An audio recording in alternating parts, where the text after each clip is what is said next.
got me, baby, I got your back. Looking at you, thinking about all of the ways that you know me, I can't get enough.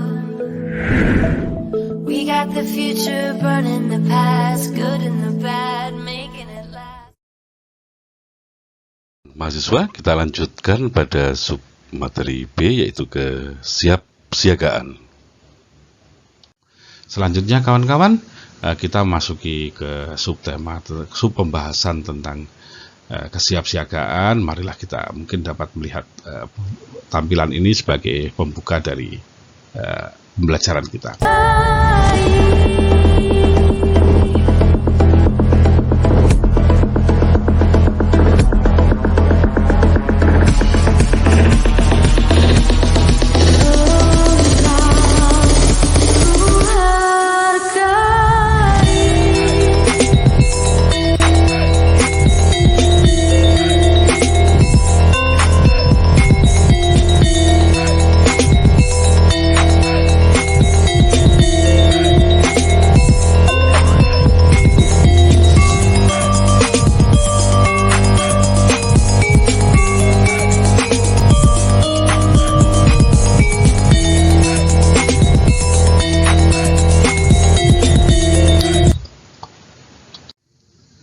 Kawan-kawan, video tadi menunjukkan bahwa kesiapsiagaan dapat dilakukan melalui beberapa gladi, juga melalui beberapa kegiatan semacam Destana atau Desa Tangguh Bencana.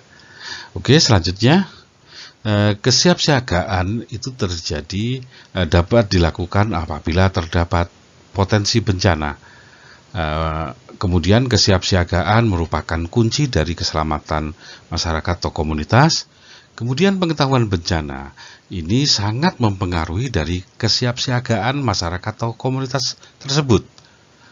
Kesiapsiagaan didukung oleh unsur pemerintah, potensi penanggulangan bencana, dan masyarakat. Ini kita dapat melihat beberapa contoh seperti komunitas di Merapi yang menamakan komunitas mereka adalah Pasak Merapi. Mereka karena sadar betul oleh bahaya ancaman dari letusan Merapi, mereka sangat-sangat mempersiapkan diri, juga melatih diri, juga menambah pengetahuan untuk keselamatan mereka sendiri. Selanjutnya, upaya penting untuk kesiapsiagaan itu dapat melalui memahami bahaya di sekitar kita, kemudian memahami sistem peringatan dini setempat, kemudian mengetahui rute evakuasi dan rencana pengungsian. Selanjutnya, memiliki keterampilan untuk mengevaluasi situasi secara cepat dan mengambil inisiatif tindakan untuk melindungi diri. Yang kelima, memiliki rencana antisipasi bencana untuk keluarga dan mempraktekkan rencana tersebut dengan latihan. Ini dapat kita seperti pada tas bencana, tas kesiapan bencana pada keluarga, seperti implementasi tersebut. Jadi pada daerah yang rawan bencana dan sebagainya, setiap keluarga semestinya mempunyai tas siaga bencana, di mana tas itu dapat berisi pakaian, perlengkapan penerangan, kemudian komunikasi, kemudian obat-obatan, bahkan surat-surat penting tentunya, apabila bencana terjadi, itu akan mudah untuk menyelamatkan dokumen dan juga siap ada makanan, ada pakaian untuk menghadapi apabila bencana terjadi. Kemudian kawan-kawan, upaya penting lainnya adalah mengurangi dampak bahaya melalui latihan mitigasi, kemudian melibatkan diri dengan berpartisipasi dalam pelatihan seperti yang kita lihat pada video sebelumnya. Selanjutnya, kita masuki ke peringatan dini. Sistem peringatan dini merupakan elemen penting dalam pengurangan resiko bencana. Peringatan dini ini dikeluarkan dari lembaga yang ofisial atau lembaga resmi pemerintahan yang berkaitan dengan keahlian yang ditekuni seperti BMKG tentang masalah geofisika dan iklim, kemudian Kementerian Kehutanan dan Lingkungan Hidup tentang kebakaran lahan dan hutan dan sebagainya, di mana sistem peringatan dini ini dapat direspon dengan baik oleh komunitas yang kemudian dapat dilakukan pengurangan resiko bencana. Syarat peringatan dini yaitu mudah diterima, kemudian mudah dipahami pada konteks-konteks lokal, bahasa-bahasa lokal diperlukan untuk dapat dipahami oleh segala lapisan masyarakat, kemudian dipercaya, artinya dikeluarkan oleh lembaga resmi, dan yang selanjutnya adalah ditindaklanjuti atau dilakukan kegiatan atau apapun ya yang dilakukan begitu peringatan dini itu ada, misalnya melakukan evakuasi dan lain sebagainya. Kemudian unsur dari peringatan dini yaitu tentang adanya pengetahuan tentang risiko, pemantauan dan layanan peringatan ini dilakukan terus-menerus oleh lembaga resmi, kemudian adanya penyebarluasan dan komunikasi, kemudian adanya kemampuan penanggulangan.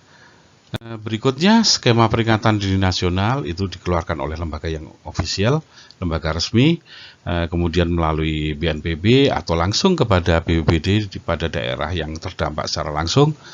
Ini ada juga unsur media, ada juga unsur kementerian atau lembaga terkait yang mengeluarkan peringatan dini tersebut yang selanjutnya dapat diterima oleh masyarakat dan dapat ditindaklanjuti tentunya. Kemudian dasar pengambilan keputusan peringatan dini ini adalah pemantauan dan deteksi bencana yang dilakukan secara terus-menerus oleh lembaga yang berkaitan, kemudian dilakukan analisis, tanda-tanda kejadian bencana yang selanjutnya bila potensi ini dirasa cukup besar atau dapat berpotensi untuk terjadi bencana dilakukan peringatan dini. Selanjutnya kawan-kawan, kita memasuki kepada rencana kesiapsiagaan. Pada tahap bencana, dalam situasi terdapat potensi bencana, dilakukan penyusunan rencana kesiapsiagaan untuk menghadapi keadaan darurat yang didasarkan atas skenario menghadapi bencana tertentu atau single hazard, di mana ini selanjutnya disusun suatu rencana yang disebut rencana kontingensi. Perencanaan kontingensi dilakukan pada kondisi kesiapsiagaan, menghasilkan dokumen rencana kontingensi.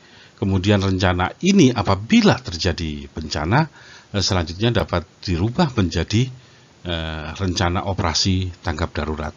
Perlu diperhatikan juga kawan-kawan, pada kondisi pandemi ini ternyata pada pengalaman yang kami lakukan dalam penyusunan rencana kontingensi untuk beberapa daerah, ternyata satu ancaman ini akhirnya dioverlaykan dengan kondisi pandemi COVID, di mana apabila tidak dioverlaykan ini mungkin akan terjadi bencana yang kemudian menjadi bencana berikutnya.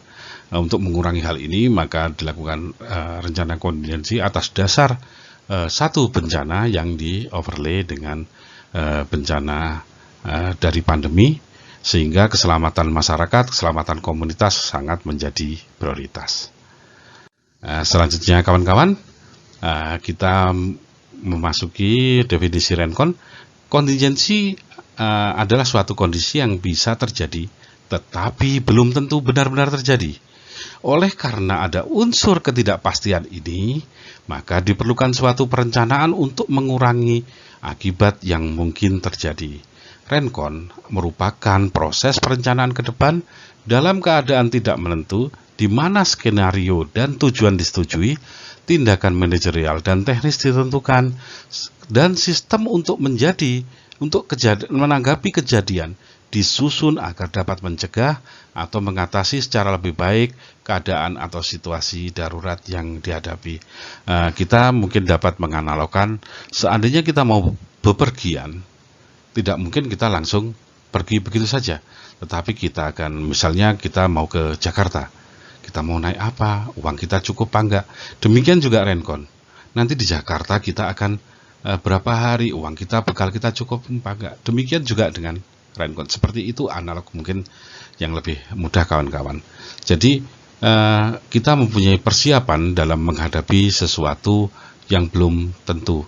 Seandainya kita tidak jadi berangkat mungkin ke Jakarta, analognya, artinya ya tidak apa-apa, tapi persiapan kita ada seandainya kemudian ada urusan yang mendadak mengharuskan kita pergi ke Jakarta, misalnya seperti itu, kita sudah mempunyai bekal, kita sudah mempunyai segala sesuatu yang diperlukan untuk perjalanan kita nantinya.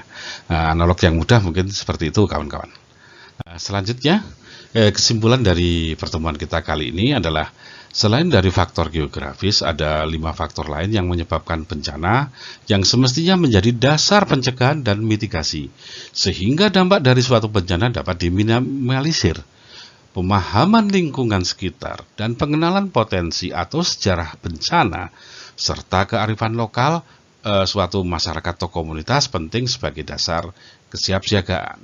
Kemudian yang ketiga, kesiapsiagaan merupakan fungsi dari partisipasi aktif masyarakat dan berjalannya sistem peringatan dini yang didukung oleh sarana prasarana dari pemerintah. Oke, kawan-kawan, kita mungkin dapat mendiskusikan beberapa materi ini, nanti akan sangat menarik sekali. Dan selanjutnya, jangan lupa kawan-kawan, untuk tiap pertemuan kita nanti ada kuis, yang kuis ini harus kawan-kawan isi di direktori psikologi yang telah disediakan. Dan selanjutnya kawan-kawan, kita sampai pada penghujung pertemuan kita kali ini. Untuk mengakhiri, marilah kita ucapkan hamdalah, alhamdulillahirobbilalamin. Semoga ilmu kita menjadi ilmu yang bermanfaat. Dan akhirnya, assalamualaikum warahmatullahi wabarakatuh.